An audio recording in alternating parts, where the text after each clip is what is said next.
evening, Cumberland County, and welcome to the Sunday edition of The Boiling Point. And tonight, we will be introducing to you JD, the founder of Boiling Point. So, how are you doing, I'm Jonathan?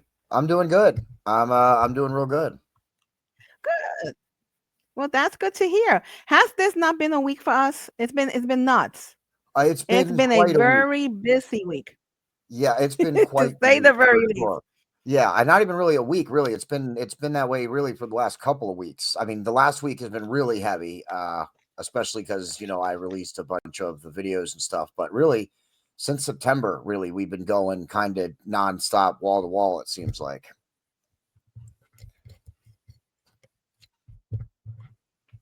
Yeah, that's correct. It's something new every day. But today we're here to talk about you.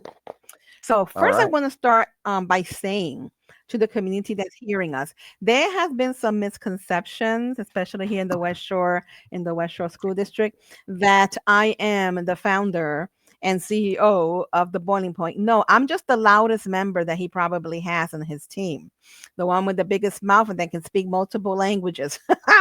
So that being stated, no, the founder and CEO of the Boiling Point is Jonathan Edmonds.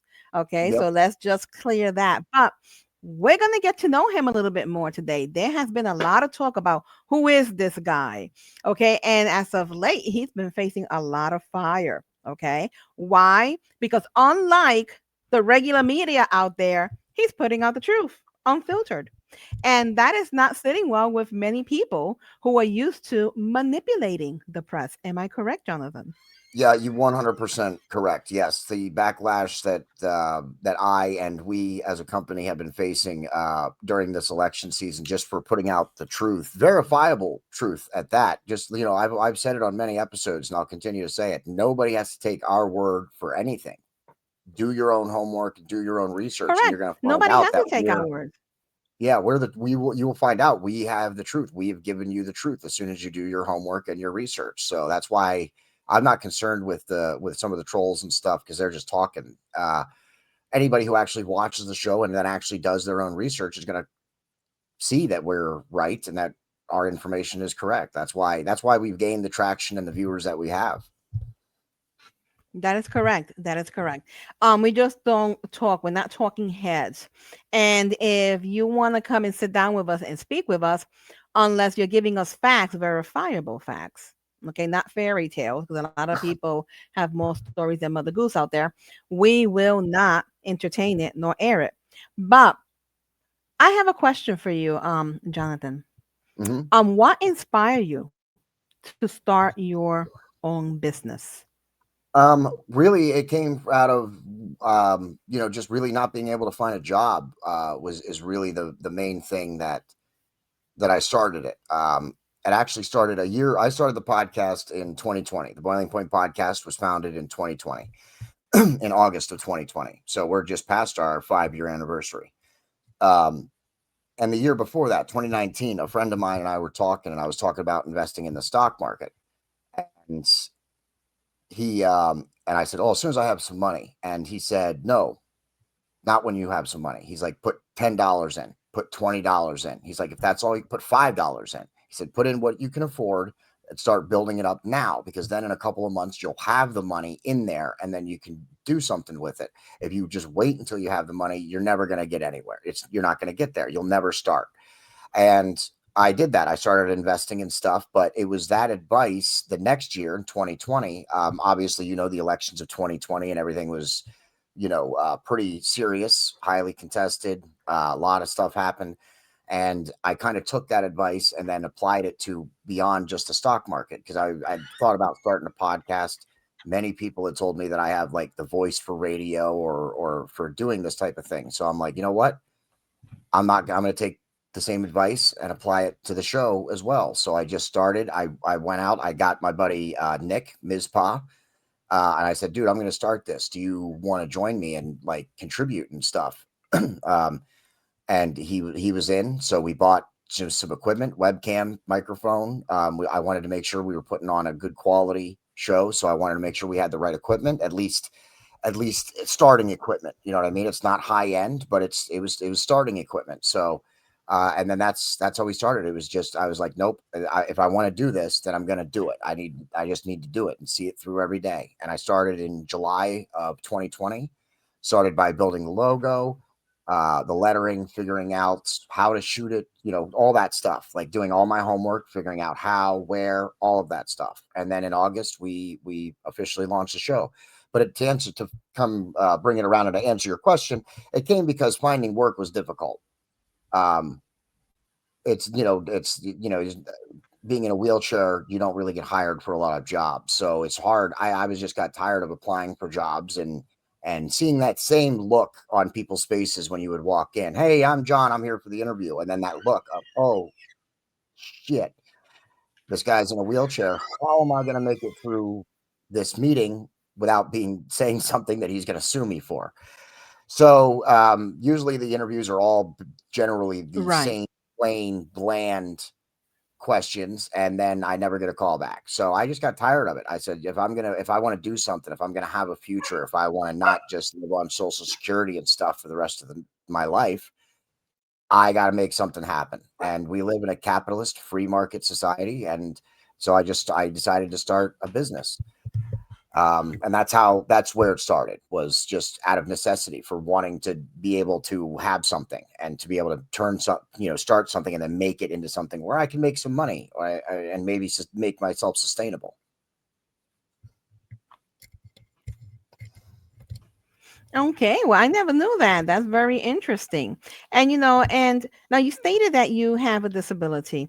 Do you want to speak to us a little bit about, you know, your disability, if you don't mind?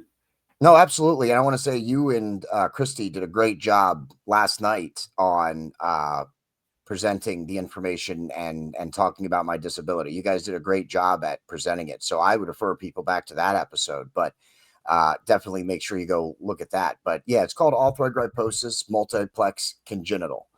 And it's called AMC for short, for people who think I was just speaking pig Latin.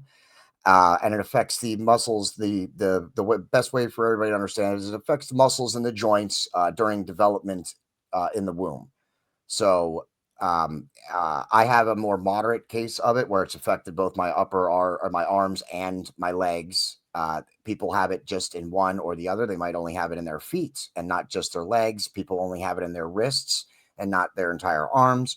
So it's a wide degree of how severe it can be, or how moderate it could be. I fall kind of a little bit more on the more moderate or severe side because I have it in both my arms and legs. But there are people that have it worse than me as well. I am not one of the extreme cases, but I am on the more moderate to severe side. Okay, well, thank you so much for sharing that. Now, was there a specific moment when you knew entrepreneurship was the right path for you? Like a Um, specific moment? no, again, it would have to be just knowing that if I wasn't going to get hired for like a 9 to 5 job, that the chances of that, the likelihood of that, weren't very high. Also, I've had 9 to 5 jobs. I worked at Bookspan. That was a like an 8 hour a day job. And I've worked fast food and I've been cashiers at places and stuff. But like a full time job, like a 9 to 5, tends to really burn me out a lot.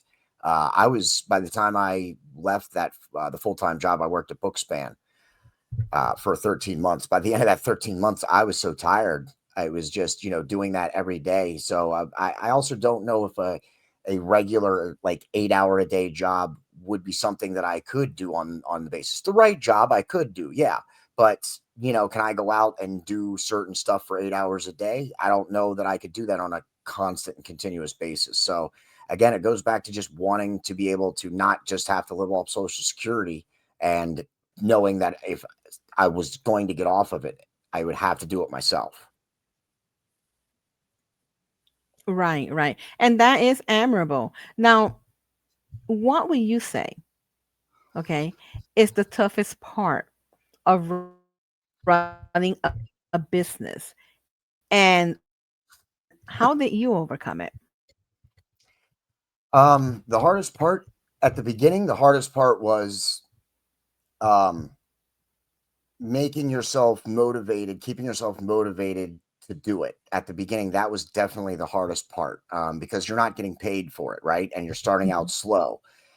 You start Right. with, one follower. That's how the Boiling Point podcast started. Just like anybody else, it starts with one follower, and then you build from there. So I'd say at the beginning, it was staying on task and also finding, and the way to overcome that was taking satisfaction in the small victories. The first time my video, I mean, even the first time my video went past 10 views, I was like, yes, all right, there, that's where we're starting. The first time an episode went over 100 views, the first time we got 50 followers, the first time we went into triple digits and got 100 followers. You have to look for those small victories at the beginning, or you'll just you'll burn yourself out and you won't feel good about it. You have to take pride in those small victories. Okay. Okay. Now, have you faced any misconception or biases as a disabled entrepreneur?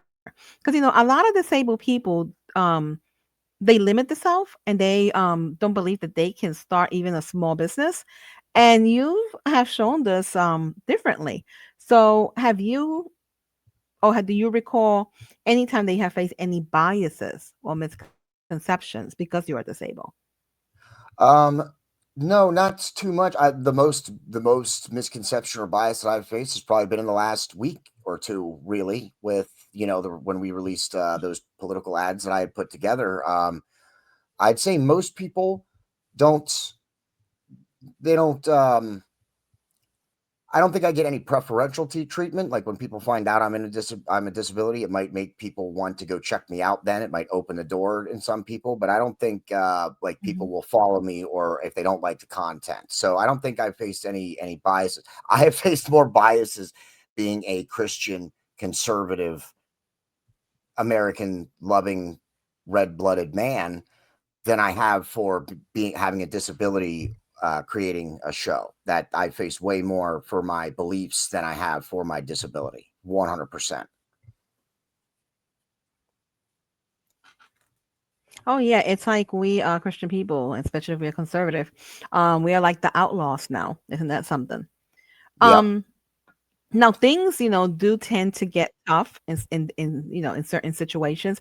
How do you um remain motivated?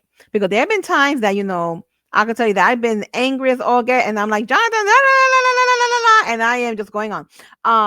But how do you stay motivated when you just want to throw the towel and say, you know what, let it all burn down? How do you stay motivated when these Um, things, these moments start getting tough? there are to reach that point where I'm like, all right, you know what, I'm done with this. I don't care, let it burn down or let it just implode or fade away or whatever. I don't face that very often over the last 5 years. Maybe once or twice, where I've gotten really that far, where I've been beaten down, or I just feel like maybe it's not working, or I'm not growing fast enough, or any number of things can start getting in your head like that. And how did I overcome it? The best way that I could tell anybody to overcome anything: prayer.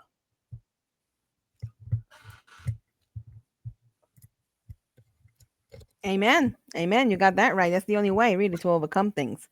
Now Yeah, you are I becoming a voice, if I could, okay, in our if I community and in our county. Mariana, if I can interrupt you for just a second before you say that again, I do want to Mhm. say that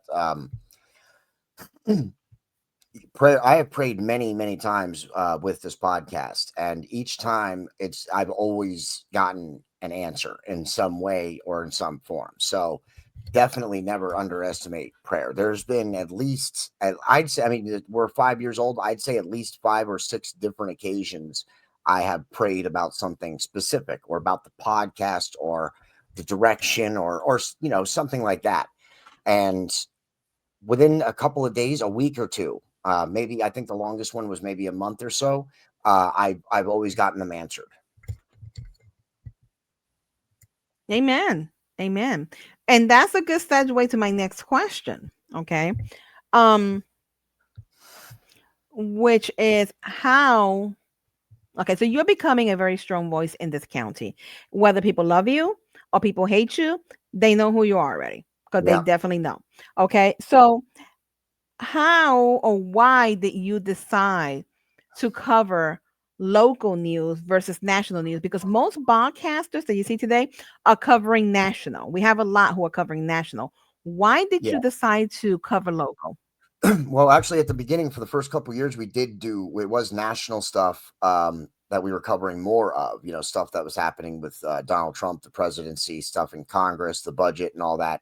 And what made me turn there were two reasons that we kind of pivoted. And we're not pivoting back to national, but in 2026 I am going to be doing a couple of episodes to talk about, you know, what's happening in the world and the nation. We are going to get back to that a little bit more in 2026. We're not abandoning what we're doing. We're just going to find a balance now between the two. And again, what caused me to kind of shift and pivot to more local stuff? There's a couple of different ones. The first would definitely again be prayer. That was one of those things. That was during one of those times where we had kind of plateaued our followers. We weren't really gaining any more followers. And I mean, it had been almost a year before you and I hooked up, Mariana. Sorry, I just messed up that sentence. Before you and I hooked up, Mariana, um, I had been praying for several months. We've kind of plateaued for almost a year. We had not really grown in viewership. We weren't really moving forward in any way. So prayer was definitely one of it. Seeing you had posted something about running for local office, and I'd always wanted to start Mhm. doing some local stuff because I was like, well, I think it can help the following, but also, you know, everybody always does national. We could probably make more of an influence covering some local stuff and getting involved at the local level. And then when I had met you and I had talked, I'd also found out that, you know, you guys weren't getting any coverage. None of the schools were getting any kind of coverage on like the real issues in the local media. And again, that was kind of an answer to my prayer. And I was like, okay, this is where I need to be. There's a void here and I can fill it. And both as an Yes. entrepreneur, as a business person, and as, you know, a believer of God, you know, he pointed me in the right direction. He led me to meet you. And also, you know, like I said, our views and stuff had kind of plateaued. We needed to do something else, or something else, find a way to kind of get out of that rut we were in. And, you know, everything kind of led me to the local area. And since we've done that, we've been growing steadily since we've started covering the local issues more than the national issues. So it's been the right decision. And yeah, I think it has because the local, you know, especially in this area where we're in, the local news is very compromised.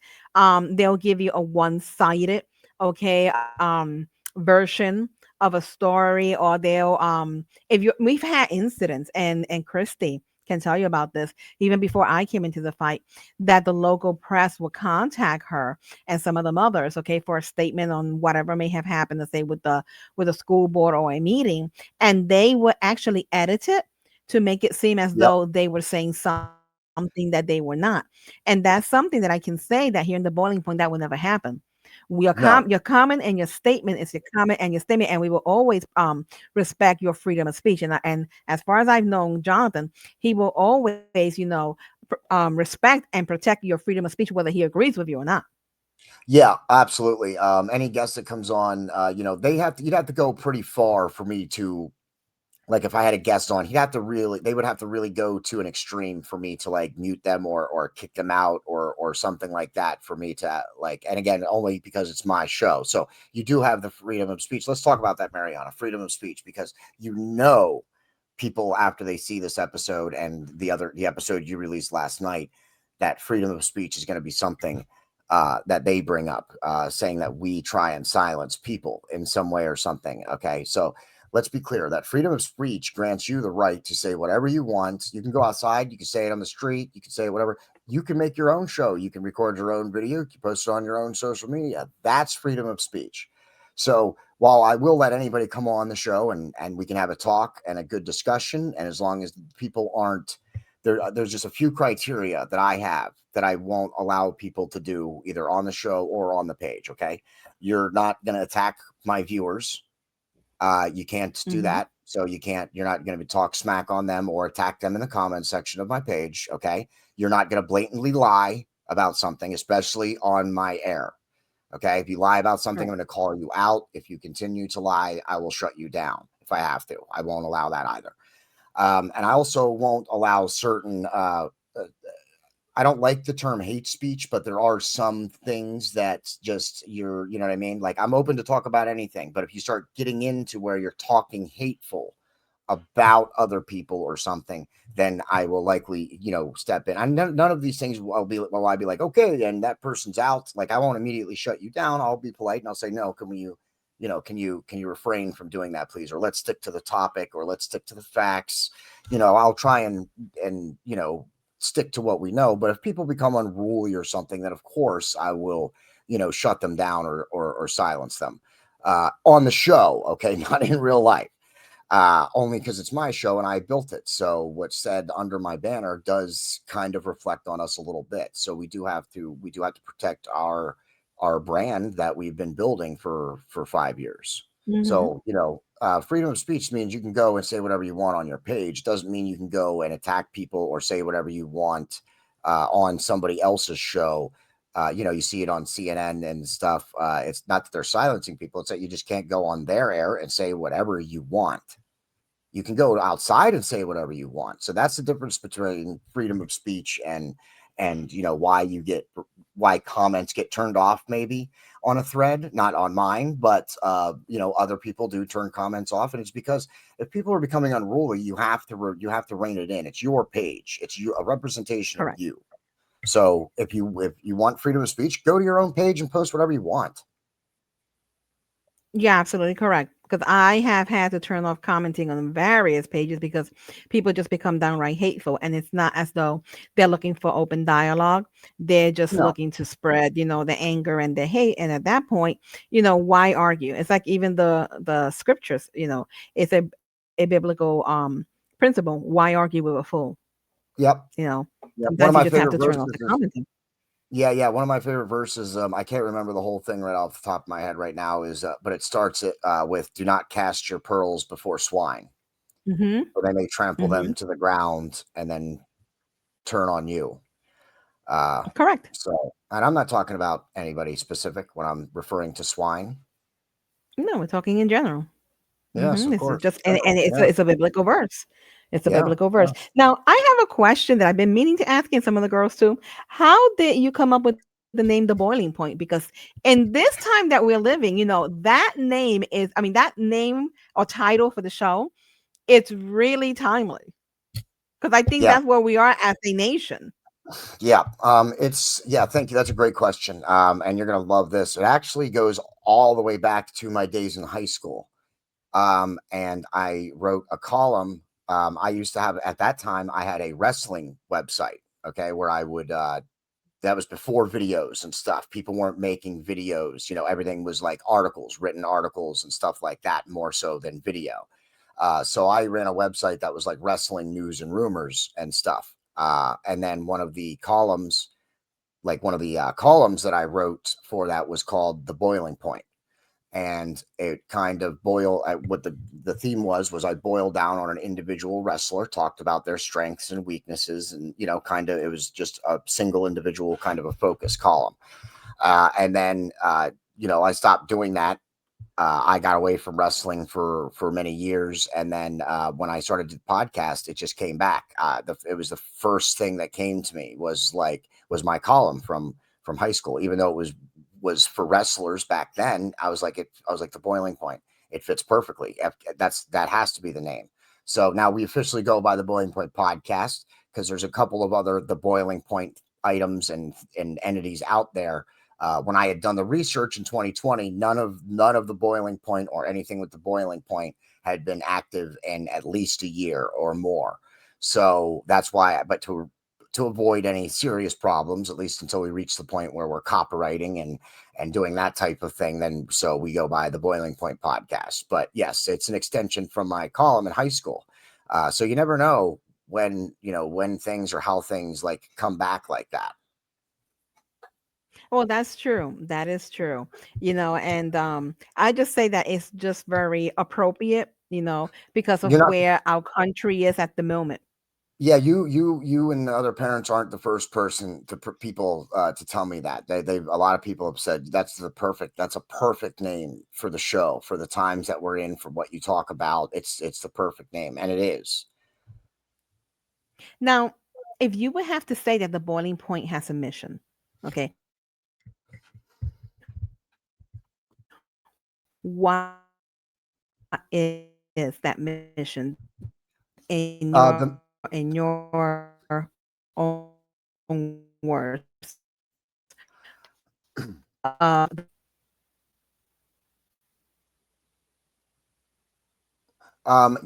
the mission for the Boiling Point podcast. I mean, the goal and Do you want me everything. to When I repeat the question? No, you broke up a little bit, but it played through just real slow, so we're good. Unless I missed something. Okay. If I don't answer it, then just follow back up with me. But so the mission for the Boiling Point podcast, of course, is for I want to build something that I can sustain myself. Okay, I would like it to be a small business, a successful small business, where me and you and Christy and some of the other people who have joined me on this journey um, can make money. Not, I'm not expecting us to become rich or millionaires or anything like that. I would just like us to be able to make enough so that, we could sustain ourselves. You know what I mean? Where we would be a legitimate business, where I could say, Mariana, it's time for you to call your employer and give your notice because I'm ready to put you on payroll. Like that, I'd like to get to where the people who join me on this journey are getting paid to do this work. And then, of course, the second part is, of course, the work, because if you don't like the work or you don't enjoy the work, then you're not going to work hard to get it built, especially through the hard times before you start making money. So, the mission beyond, of course, being able to make something for ourselves, is to tell the truth. Really, it's really that simple. The media out there's so many news sources that paint the pictures and present the facts to you in a certain way, and I'm so tired of that. So I want to show where you come here because you want to know what's happening. We can't cover everything yet. I wish we could, but and what the items we do cover, you're coming here because you want to know what the facts are. You're not going to let we're not going to let our Mariana, you and I are emotional. Okay. We get emotional about what we're talking about, but we never convolute the facts. Okay. It's always about the facts. So Correct. that's the most important thing is I want to be able to tell the truth and be able to tell people what the facts are, because there's not enough media outlets doing that right now. That is correct. There's hardly any media outlet doing that right now. Now, I'm going to ask you another question. It's going to be more like a two-in-one kind of a question. Okay. Okay. So number one, how or what changes would you like to see in society or in how our society is supporting disabled business owners? And how do you hope your story influences others with disabilities who are considering entrepreneurship? Let me answer the first question first, the first part of it. And I would say, in terms of that, I would like it to be easier for people with disabilities to be able to get grants and stuff to start small businesses. I think that's what government could do to support people with disabilities better. The whole goal of assistance, Social Security, and other assistances, food stamps, SSI, all that stuff. The whole point of that is for it to be kind of a stopgap, right? Or at least Social Security disability. Sorry, guys, that's the difference. I'm on Social Security disability, not Social Security. I'm not old enough to qualify for Social Security. I have Social Security disability. But the whole point of some of these programs is for it to be a stopgap, right? You're supposed to have this when you fall on hard times, and then you get rid of it eventually because you find a job or your life improves. That's only supposed to be a stopgap. So if more disabled people would be willing to work more if they had the right opportunity, the right job. And I think more disabled people would start their own businesses if it was easier to get funding, because that's the biggest thing. Mariana, you know this. We, and I could say we because you have helped us. We fund the Boiling Point podcast out of our pocket. That means mine too. Okay, I don't get much money, and I fund it out of my own pocket. Mariana does, Mizpah does, Pastor Gavin. Correct. We're the consortium that pays the Boiling Point podcast's yearly costs so that we can bring this to you. That's why when we ask for donations or when we're looking for sponsors, it's so that we can take some of the burden off ourselves. I would be happy right now, Mariana, just to get our yearly operating budget. If I could find enough sponsorship or money to cover our yearly operating budget, I'd be ecstatic. That would be amazing to me. I'm not even looking to make any money for myself yet. Let's just get it to where we can, operate without having to reach into our own pocket. So I think making it easier for people with disabilities to get access to funding for businesses, that would be the thing that society could do to help disabled people move beyond assistance, especially in today's digital age where anybody with a computer and a webcam, a phone, like you can make content, you can be a content producer. That's not going away anytime soon. Okay. People are going to want content from now until the end of time. So it's easier for people with disabilities to do that. That's why I started it finally, because the technology, I had thought about doing this way back when in after high school, like around 2010 and stuff. I had thought about doing a podcast, but it was so expensive. The equipment, everything, webcams, microphones, the hosting, all of that was so expensive at that time. It just wasn't feasible. So now it's more affordable, things are more accessible, but funding would be the biggest thing I'd say for disabled people is access to funding, grants, whatever, even loans, as long as you give the disabled person, a reason, a loan with terms that they could pay back on their Social Security and stuff. You know what I mean? I think that would be huge. And then I'm sorry, what was the second part? Okay, so the second part is how do you hope your story influences others with disabilities who are considering entrepreneurship? I would say go for it. I would say I hope that I've inspired people to do that. Don't sit around on your hands. And like the advice that I got from my friend, Comets, and that's what I'll call him. Shout out Comets. I'll make sure I link in the episode. He's the one that said to me, about the stock market, about don't wait, do it now. Even if you can only do a little bit, do a little bit. So whatever it is, that's how we started with the podcast. I started by looking up what kind of money did I need to get myself a microphone and webcam. Then I had to wait until I had my next check to be able to buy that equipment, right?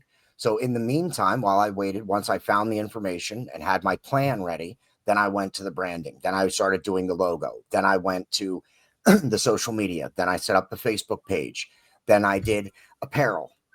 I went and found, because I'm Mariana, I'm a marketer. Okay. So if I'm starting a podcast, I'm going to market, everything out of it. So then that's what I was doing while I was waiting on the money to be able to get my equipment. I then went and got everything else set up. And I also looked for a place that I could have a storefront. This is the OG shirt, Mariana. This is shirt number 1 from the storefront. Okay. This was, and you can tell because it just says the Boiling Point on it, right? It doesn't say the Boiling Point podcast. Right. This was before I even had to change the name to the Boiling Point podcast. I had our storefront ready to go before I had even done the research on the Boiling Point podcast. Lesson learned. You're starting a show, you're starting anything. Do your research, make sure the name you want to use is not taken, copyrighted, or used by someone else. Lesson number 1 for anybody out there who's watching right now who wants to start anything. I don't care if you're doing a podcast or a business. Always make sure you're not about to name your business something that already exists. Okay. Rule number 1, lesson learned the hard way. But that's what I did while I was waiting on the money to be able to buy the equipment. I set everything else up. So that way, when I got the equipment, then it was just a matter of sucking it up and getting past the nervousness and shooting my first episode. Because I am, you see me now, I'm confident, I'm relaxed. I can do anything on a podcast. I've helped people produce podcasts and then had to jump in to help host it because they had technical issues.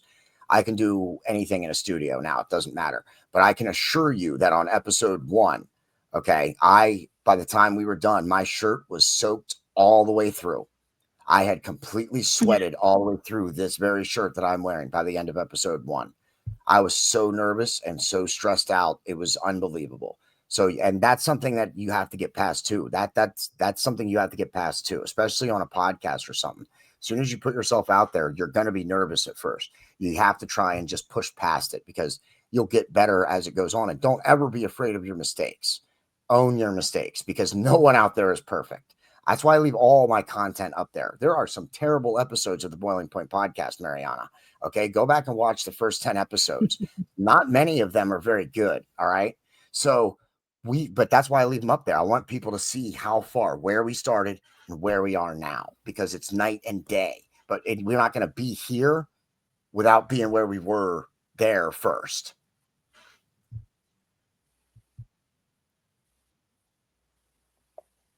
Very good, very good. And you're correct. Learn from our mistakes and embrace our mistakes. Okay. Yep. That's something that the society has also forgotten. That's how you're going to learn. That's how you're going to move forward. Now, there's something that you and I have in common. Okay. And that is our love for our Lord Jesus Christ. Yep. Okay. How did you come to accept the Lord Jesus Christ as your Lord and Savior? Because I did see the pictures of your baptism and it was inspiring and amazing. Yeah. Well, I'll talk about that in a minute. But I mean, my mom and dad always took me to church when I was a kid. And I also was one of those kids that did not want to go. I did not want to get up on Sunday mornings, especially with school. Sundays was a weekend day. I wanted to sleep in. But they took us every Sunday to school, and I think that was very important to have that base, to have that kind of at least tertiary understanding as a child of what church is and what God is. Like I think that was a great base to have. Because I don't know that I would end up following the Lord without that base. Okay. So, and then the first time, it's actually a two-part story because I kind of came to the Lord twice. The first time was actually, I was 12 or 13 at the time, Camp Ulijua, Mariana. I know you know that name.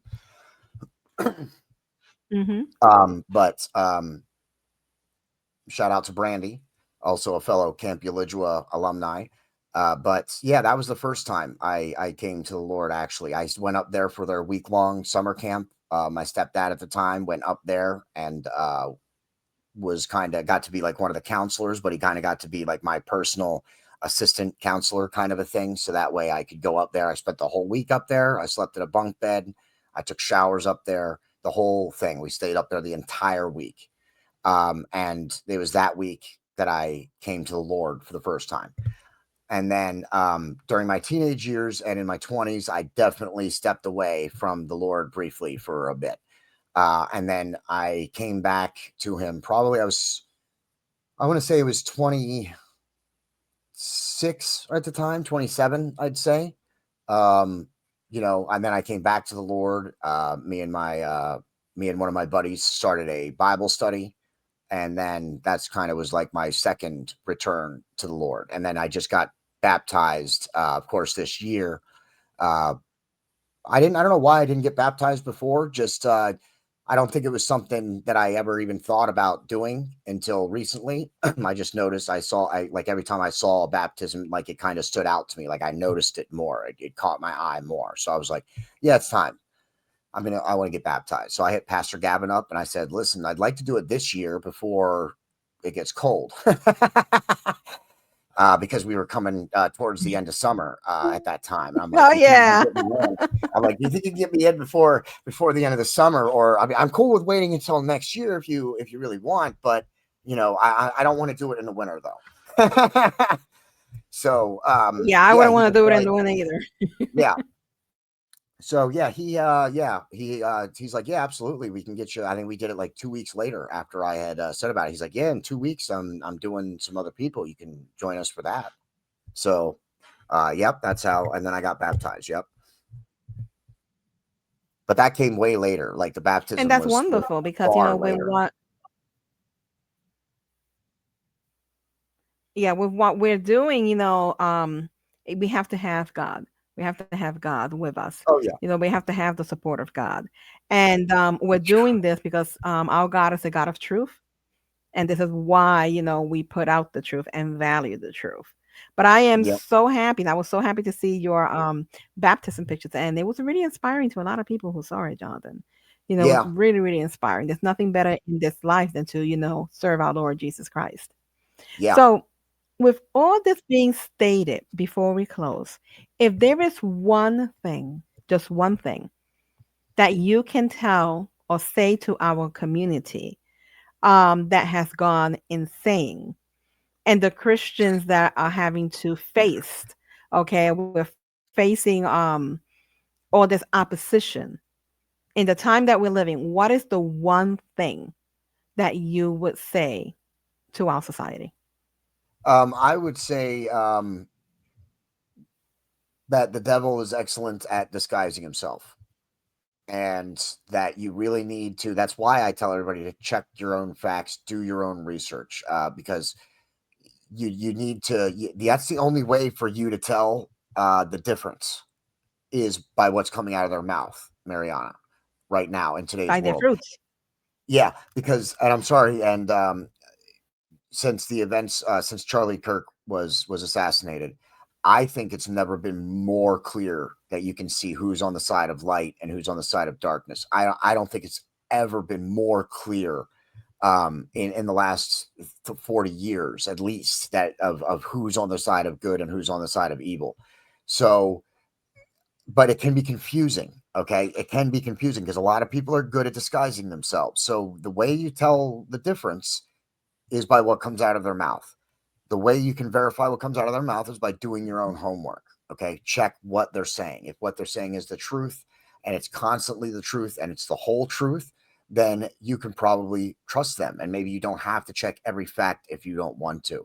But never stop checking for your own facts either. I kind of do that even with people that I watch. Like, I don't check everything that comes out of their mouth anymore, because I've verified enough of it to know that they're speaking the truth, right? So, but occasionally I will go and I'll be like, nope, I'm going to look this fact up just to do my own due diligence, just to do my own homework, to make sure that I know that what they're saying is still the truth. So, it's like a constant thing. You just kind of have to constantly stay on that and make sure you know what the truth is and what the truth is not. There's a lot of people saying things, and there's a lot of people out there using, Mariana. You like this word, the word salad. Yeah. So there's a lot of people using word salads so to confuse you, because they'll use keywords that you're listening for, that you're like, okay, okay, okay, but you got to listen to everything that someone says, and because there's a lot of people out there that are using that strategy right now, and they're very Mhm. effective at it. It's unfortunate, but they are very effective at it. Our opponents, Mariana, are not always stupid. Sometimes they are. And that's where we always end up, gaining the most ground, is when they are being stupid, but they're not always stupid. They are very clever. Yes, they are, and you're absolutely correct. And it's like one of my favorite verses in the Bible, um, from the abundance of the heart speaketh the mouth. And if you really want to know what somebody's about, listen to what they're saying, because their words will reveal what's in their heart and who they really are. You shall know Yep. them by their fruits. Observe them long enough, and you will know whether this person is an honest person, whether it's a person who, lives in the light and in the light of truth, or this is somebody who is, well, in companionship and sponsorship of Satan himself. And those are two of my favorite verses. But you know what, Jonathan? I thank you so much for being so candid and speaking to us and sharing with us, why, okay, you started the Boiling Boat podcast, who you are. And like I stated before, one thing I know about Jonathan is that he is a man of God. He is a righteous man. Okay, he's somebody who embraces the truth, a lovely person, and somebody that we admire and respect. So I thank you for this time, Jonathan. Yep, absolutely. Thank you for having me on. It's been fun. It's always nice being a guest instead of always being the So host.